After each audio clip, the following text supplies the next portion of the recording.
Kamusta kaibigan? Halina at tayo ay maglakbay na puno ng kaalaman at aral. Mula sa mundo ng siyensya, hanggang sa kasaysayan, ating tatalakayin ang iba't ibang paksa na magpapalawak ng ating kaalaman, at magpapaningas ng ating kuryusidad. Kaya kung handa na kayong matuto, mag-relax at mag-enjoy lamang tayo. Tara, at atin ang simulan. Sama-sama tayong mag-explore, at matuto sa ating bagong talakayan. Ang pagsibol ng kaisipan. Panahon ng absolutismo, liberalismo, at enlightenment. Mga kababayan, alam ba ninyo na ang mga ideya noong panahon ng absolutismo, liberalismo, at enlightenment, ay may malaking kinalaman sa kung paano tayo namumuhay ngayon? Mula sa paraan ng ating pamahalaan, hanggang sa mga karapatang tinatamasa natin, ang mga kaisipang ito ay nag-iwan ng marka sa ating lipunan, at nag-ambag sa paghubog ng modernong mundo. Sa ating talakayan ngayon, ating aalamin kung paano nagugat ang mga ideyang ito, sino ang mga taong nagpausbong nito, at bakit mahalaga pa rin ito sa ating mundo. Kaya tara, samahan ninyo akong maglakbay sa kasaysayan, at ating tuklasin ang mga kaisipang nagpabago sa mundo at sa atin. Ang panahon ng absolutismo, kapangyarihan sa kamay ng isa. Sa kasaysayan ng mundo, may mga panahong ang kapangyarihan ay nakasentro lamang sa isang tao. Ang hari o reyna, ito ang panahon ng absolutismo. Sa sistemang ito, ang monarko ay may ganap na kontrol sa lahat ng aspeto ng pamahalaan, ekonomiya, at maging sa buhay ng kanyang mga nasasakupan. Ano ang absolutismo? Ang absolutismo ay isang sistema ng pamahalaan, kung saan ang isang pinuno, karaniwan ay isang hari o reyna, ay mayroong walang limitasyong kapangyarihan. Naniniwala ang mga absolutong monarko, na sila ay pinili ng Diyos upang mamuno, kaya't ang kanilang kapangyarihan ay hindi dapat questionin. Ito ay tinatawag na divine right of kings. Mga pangunahing katangian ng absolutismo. Sentralisasyon ng kapangyarihan. Sa ilalim ng absolutismo, ang lahat ng mga sangay ng pamahalaan, ay nasa ilalim ng kontrol ng monarko. Ang mga desisyon tungkol sa batas, buwis, militar, at diplomasya, ay ginagawa ng hari o reyna nang walang pangangailangan ng pag-aproba, mula sa anumang konseho o asembleya. Banal na karapatan ng mga hari. Ang mga absolutong monarko ay naniniwala, na ang kanilang awtoridad ay nagmula sa Diyos. Dahil dito, itinuturing nila ang kanilang sarili na responsable lamang sa Diyos, at hindi sa kanilang mga nasasakupan. Ang paniniwalang ito, ay nagbigay sa kanila ng isang pakiramdam ng pagiging hindi nagkakamali, at nagpalakas sa kanilang kapangyarihan. Kontrol sa ekonomiya. Ang mga absolutong monarko, ay may malawak na kapangyarihan sa ekonomiya ng kanilang mga kaharian. Kinokontrol nila ang kalakalan, nagtatakda ng mga buwis, at namamahala sa mga yaman ng bansa. Ang layunin ay upang palakasin ang ekonomiya ng estado, at punan ang kaban ng hari. Hukbong sandatahan. Ang isang malakas na hukbong sandatahan, ay mahalaga sa pagpapanatili ng absolutong kapangyarihan. Ang mga absolutong monarko ay nagtayo ng malalaking hukbo at hukbong dagat, upang protektahan ang kanilang mga teritoryo, sugpuin ang mga rebelyon, at itaguyod ang kanilang mga interes sa ibang bansa. Pagsuporta sa sining at kultura. Maraming mga absolutong monarko, ang naging patron ng sining at kultura. Sinusuportahan nila ang mga musikero, artista, at manunulat, na nagreresulta sa pag-usbong ng mga obra maestra. Ang layunin, ay upang luwalhatiin ang kanilang mga kaharian, at ipakita ang kanilang kapangyarihan at kayamanan. Mga kilalang absolutong monarko sa panahon ng absolutismo. Louis XIV ng Pransya. Kilala bilang Sun King. Si Louis XIV ay isa sa mga pinakasikat na absolutong monarko sa kasaysayan. Naghari siya sa Pransya sa loob ng 72 taon, na nagtatag ng isang sentralisadong estado, at nagpatayo ng marangyang palasyo sa Versailles. Reyna Elizabeth I ng Inglaterra. Isang mahusay na pinuno, pinamunuan niya ang Inglaterra sa isang ginintoang panahon ng pag-unlad sa sining, panitikan, at ekonomiya. Pinatunayan niya ang kanyang kapangyarihan, sa pamamagitan ng pagtatanggol sa Inglaterra laban sa Spanish Armada. Peter the Great ng Rusya. Nagmodernisa si Peter the Great ng Rusya, sa pamamagitan ng pagpapatupad ng mga reforma sa militar, edukasyon, at ekonomiya. Nagtayo siya ng isang bagong kabisera, ang St. Petersburg, at pinalawak ang teritoryo ng Rusya, sa pamamagitan ng digmaan. Mga positibo at negatibong epekto ng absolutismo. Ang absolutismo ay nagdulot ng malawak at magkakaibang epekto sa lipunan, politika, at ekonomiya. Narito ang mga pangunahing epekto nito. Positibong epekto ng absolutismo. Pagkakaisa at katatagan sa estado. Sentralisasyon ng kapangyarihan. Sa pagtanggal ng kapangyarihan ng mga lokal na maharlika at simbahan, naging mas madali para sa monarko na magpatupad ng iisang batas at patakaran sa buong kaharian. Pagbawas ng kaguluhan. Ang malakas na sentralisadong pamahalaan, ay nakapagpababa ng mga internal na hidwaan at digmaang sibil, na nagdulot ng mas matatag na lipunan. Pagtatatag ng bansang estado. Ang mga absolutong monarko, ay nagambag sa pagbuo ng mga modernong bansang estado, sa pamamagitan ng pagtukoy sa mga hangganan, pagtatatag ng pambansang identidad, at pagbuo ng pambansang hukbo. Pag-unlad ng ekonomiya at infrastruktura. Pagsulong sa industriya at komersyo. Sa ilalim ng kanilang pamumuno, nagkaroon ng suporta sa mga industriya at komersyo, na nagpalakas sa ekonomiya, at nagbigay ng trabaho. Pagtatatag ng infrastruktura. Nagpatayo sila ng mga kalsada, tulay, at iba pang infrastruktura, na mahalaga para sa kalakalan at komunikasyon. Merkantilismo.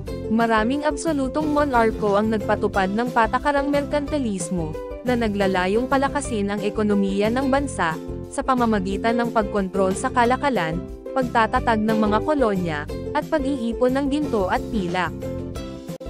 Pagsulong ng sining, agham, at kultura. Patron ng sining.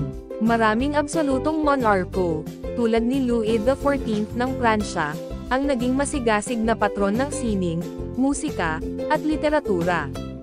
Ito ay nagdulot ng isang ginintoang panahon sa kultura, at nagtatag ng mga institusyong pangsining. Suporta sa agham. Ang ilang monarko ay sumuporta sa mga siyentipikong pagtuklas at inobasyon, na nag-ambag sa pag-unlad ng kaalaman. Negatibong epekto ng absolutismo.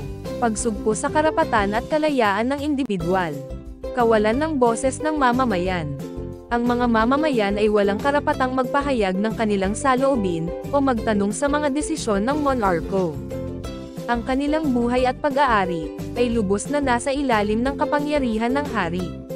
Limitadong kalayaan. Ang kalayaan sa pagsasalita, kalayaan sa relihiyon, at iba pang pangunahing karapatan, ay madalas na limitado o wala. Pag-abuso sa kapangyarihan at kalupitan. Tyranny. Dahil sa kawalan ng checks at balances, madaling naabuso ng mga absolutong pinuno ang kanilang kapangyarihan, na nagdulot ng kalupitan at pang-aapi sa kanilang mga nasasakupan. Kakulangan sa pananagutan. Ang mga monarko ay naniniwala na sila ay responsable lamang sa Diyos, kaya't hindi sila nananagot sa kanilang mga aksyon, sa kanilang mga mamamayan. Mabigat na pasanin sa ekonomiya. Malalaking buwis. Upang ponduhan ang kanilang marangyang pamumuhay, malalaking hukbo, at mga digmaan, ipinapataw ng mga absolutong monarko ang matataas na buwis, sa kanilang mga mamamayan, lalo na sa mga karaniwang tao. Utang ng Estado.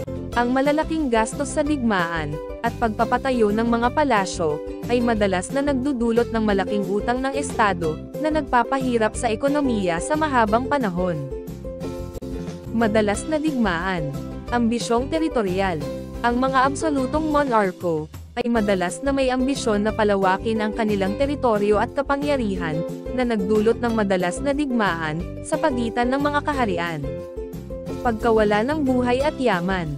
Ang mga digmaang ito, ay nagdulot ng malawakang pagkawala ng buhay, at pagkasira ng yaman. Pagsibol ng revolusyon. Pagtutol sa pang-aapi. Ang matinding pang-aapi at kawalan ng karapatan, ay nagbunsod sa pagtutol mula sa mga mamamayan, at sa pag-usbong ng mga ideya ng liberalismo at enlightenment.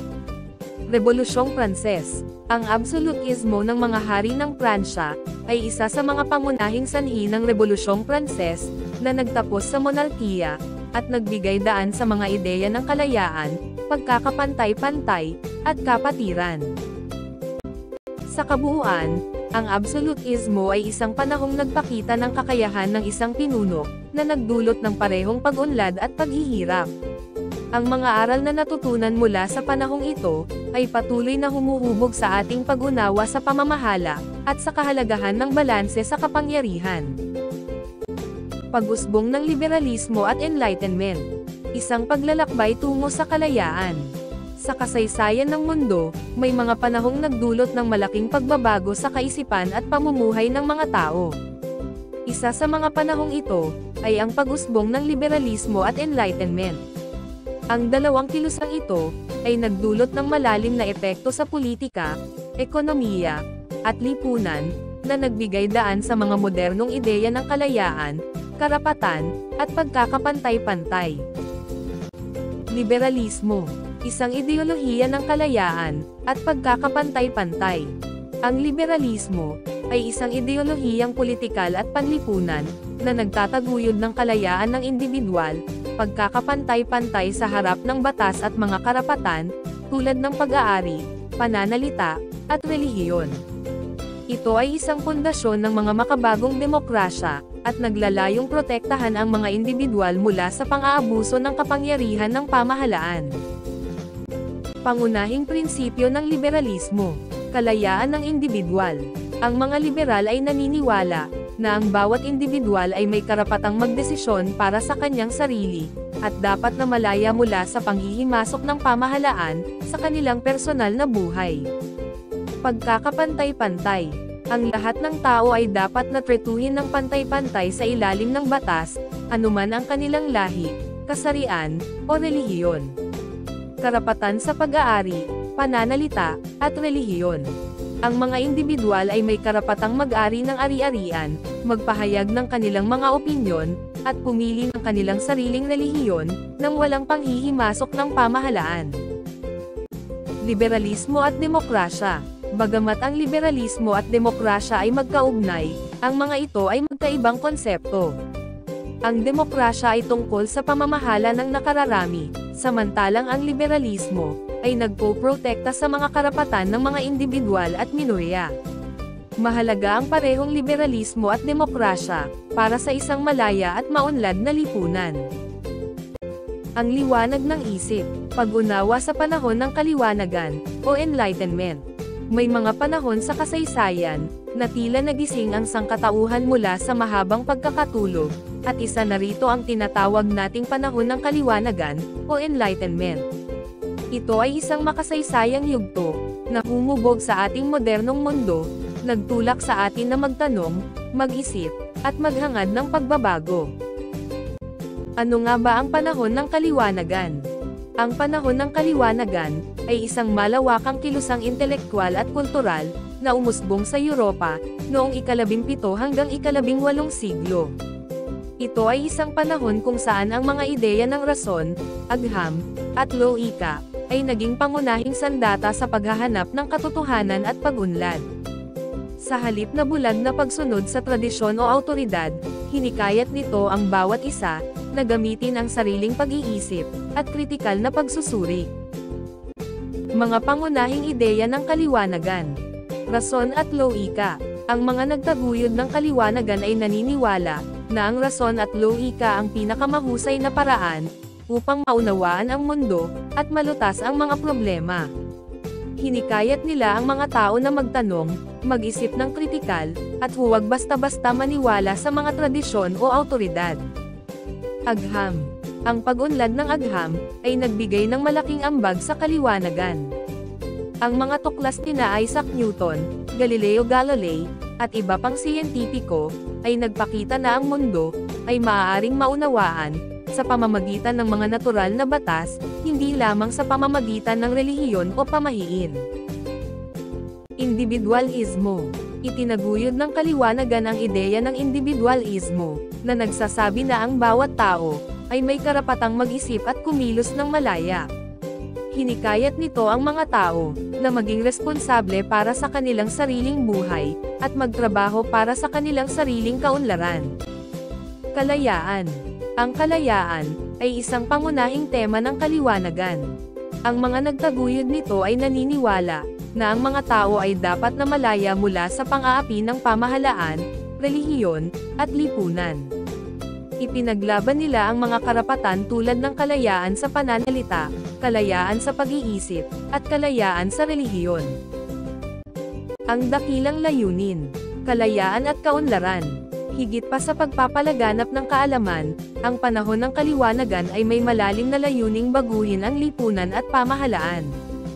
Ang mga pilosopo ay nagmungkahi ng mga bagong ideya tungkol sa karapatan ng tao, kalayaan, at ang pinakamahusay na paraan ng pamamahala.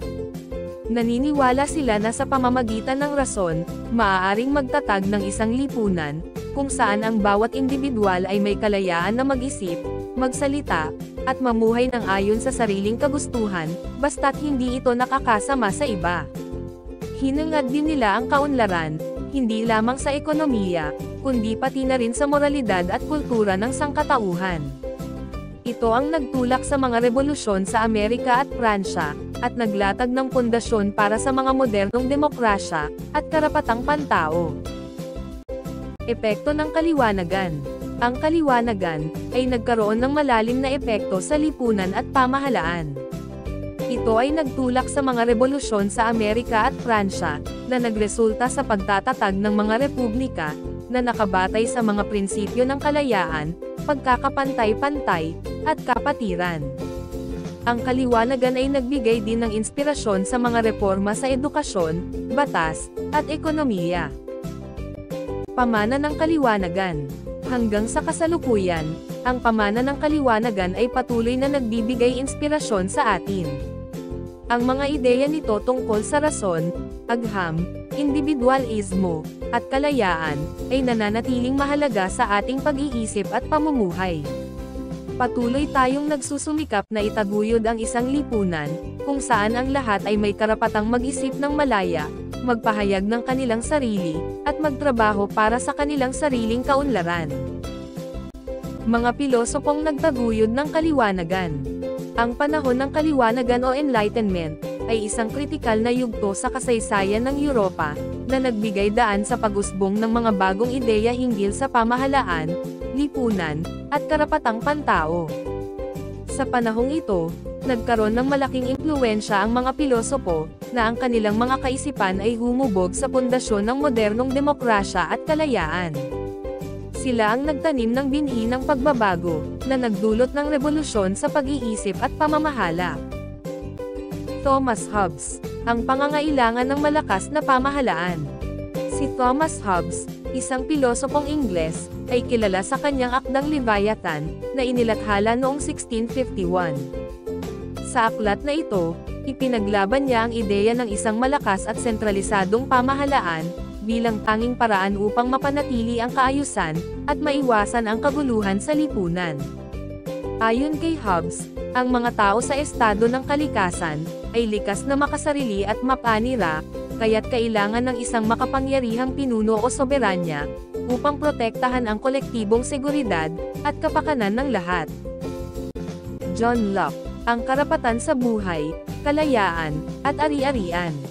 Si John Locke, isa ring maimpluwensyang pilosopong Ingles, ay nagtaguyod ng konsepto ng natural rights, o likas na karapatan.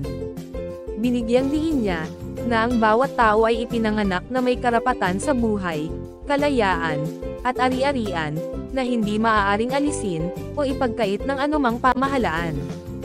Ang kanyang mga ideya, lalo na sa kanyang Second Treatise, Concerning Civil Government, ay nagbigay inspirasyon sa Rebolusyong Amerikano, at sa pagbuo ng mga prinsipyo ng konstitusyonal na pamahalaan. Montesquieu, ang paghahati ng kapangyarihan. Si Baron de Montesquieu, isang pilosopong Pranses, ay nagpakilala ng ideya ng paghahati ng kapangyarihan ng pamahalaan, sa tatlong magkakahiwalay na sangay. ang ehekutibo, lehislatibo, at hudisyal. Ang kanyang akda, The Spirit of the Laws, ay nagpaliwanag kung paano makakatulong ang sistemang ito, upang maiwasan ang pang-aabuso sa kapangyarihan, at mapanatili ang kalayaan ng mga mamamayan. Malaki ang naging impluwensya ng kanyang teorya sa pagbalangkas ng konstitusyon ng Estados Unidos, at iba pang demokratikong bansa. Voltaire, ang kalayaan sa pananalita at relihiyon. Si Voltaire, isa ring Pranses na pilosopo at manunulat, ay isang masugid na tagapagtaguyod ng kalayaan sa pananalita at relihiyon. Ipinaglaban niya ang karapatan ng bawat individual, na ipahayag ang kanilang mga ideya ng walang takot sa paghihiganti, at ang karapatang pumili ng sariling paniniwala sa relihiyon. Ang kanyang mga kaisipan ay mahalaga sa paghubog ng modernong konsepto ng kalayaan sa pagpapahayag, at paggalang sa iba't ibang pananampalataya. Jean-Jacques Rousseau, ang social contract, at ang kalooban ng tao. Si Jean-Jacques Rousseau, isang pilosopong taga-Geneva, ay nagpakilala ng konsepto ng social contract, o kasunduang panlipunan. Ayon sa kanya, ang pamahalaan ay dapat na batay sa isang kasunduan sa pagitan ng mga tao, kung saan ang bawat isa ay sumasang-ayon na sundin ang pangkalahatang kalooban, para sa kabutihan ng lahat. Ipinahayag niya, na ang tunay na soberanya, ay nasa mga mamamayan, at ang mga batas, ay dapat na sumasalamin sa kanilang kolektibong interes. Ang kanyang mga ideya ay nagbigay daan sa modernong pag-unawa sa demokrasya, at sa papel ng mamamayan sa pamamahala. Ang mga pilosopong ito, ay naglatag ng pundasyon para sa mga ideyang pampulitika, na patuloy na humuhubog sa ating mundo ngayon. Ang kanilang mga kaisipan ay nagbigay inspirasyon sa mga revolusyon, at nagtulak sa pagbuo ng mga pamahalaan, na mas tumutugon sa karapatan, at kapakanan ng mga mamamayan. Mga mahahalagang pangyayari sa panahon ng kaliwanagan. Ang panahon ng kaliwanagan, na naganap noong ika-18 siglo, ay isang panahon ng malaking pagbabago sa kasaysayan ng mundo. Ito ay isang panahon, kung saan ang mga tao ay nagsimulang magtanong sa mga tradisyonal na paniniwala at kaugalian, at nagsimulang maghanap ng mga bagong paraan ng pag-iisip at pamumuhay. Isa sa mga pinakamahalagang pangyayari sa panahon ng kaliwanagan, ay ang paglalathala ng encyclopedia ni Denis Diderot. Ang encyclopedia, ay isang malaking koleksyon ng mga artikulo tungkol sa iba't ibang mga paksa, mula sa agham at matematika, hanggang sa filosofiya at politika. Ito ay isang napakalaking proyekto, na tumagal ng maraming taon upang makumpleto, at ito ay naging isang mahalagang mapagkukunan ng kaalaman, para sa mga tao sa buong Europa. Ang isa pang mahalagang pangyayari sa panahon ng kaliwanagan, ay ang paglaganap ng salon, bilang lugar ng talakayan ng mga ideya. Ang mga salon, ay mga pribadong pagtitipon, na ginanap sa mga tahanan ng mga mayayamang tao. Sa mga salon, ang mga tao ay nagtitipon, upang talakayin ang mga ideya tungkol sa politika, filosofiya, sining, at panitikan. Ang mga salon ay naging isang mahalagang lugar para sa pagpapalitan ng mga ideya, at para sa pagbuo ng mga bagong kaisipan.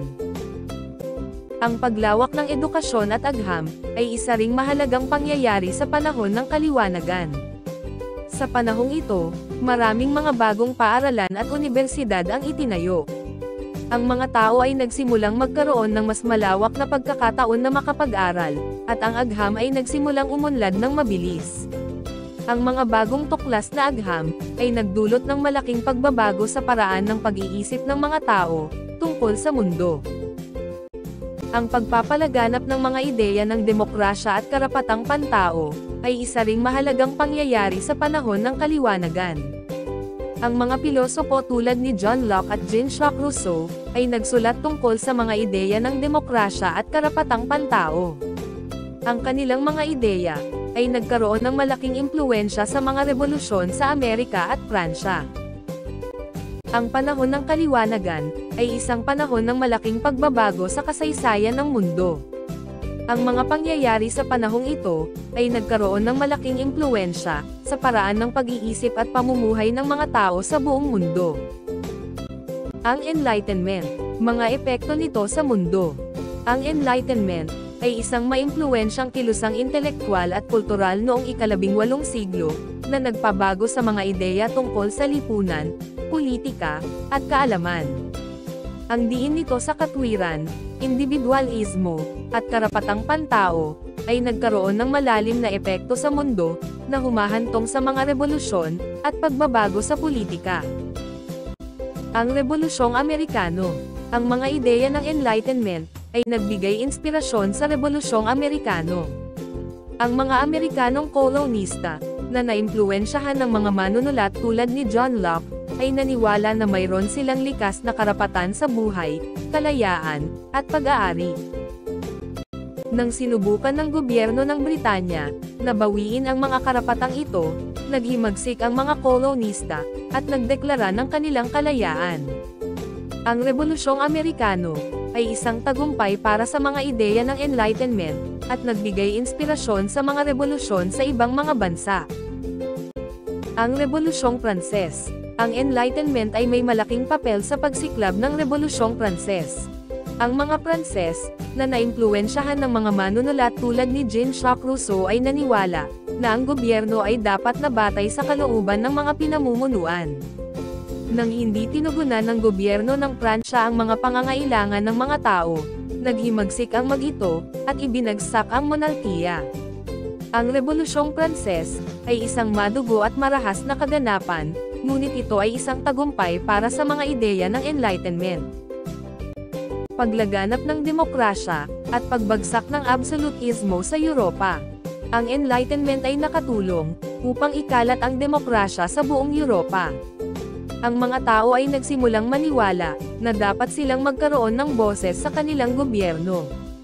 Bilang resulta, maraming mga bansa sa Europa ang nagpatibay ng mga konstitusyon at nagtatag ng mga parliamento. Ang Enlightenment ay nakatulong din upang ibagsak ang absolutismo sa Europa. Ang mga absolutong monarko ay naniniwala na mayroon silang ganap na kapangyarihan at hindi sila mananagot sa sinuman. Habang lumalaganap ang Enlightenment, ang mga tao ay nagsimulang magtanong sa awtoridad ng mga absolutong monarko. Bilang resulta, maraming mga absolutong monarko ang napilitang magbitiw sa kanilang kapangyarihan. Ang Enlightenment ay isang maimpluwensyang kilusan na nagkaroon ng malalim na epekto sa mundo. Ang mga ideya nito ay nagbigay inspirasyon sa mga revolusyon at pagbabago sa politika. Nakatulong din ito upang ikalat ang demokrasya at ibagsak ang absolutismo sa Europa. Ang kasaysayan ng absolutismo, liberalismo at Enlightenment ay naglalarawan ng mabangis na labanan sa pagitan ng kadiliman at liwanag. Noong panahon ng absolutismo, ang mga hari at reyna ay naniniwalang sila ay pinili ng Diyos upang mamuno ng walang limitasyon.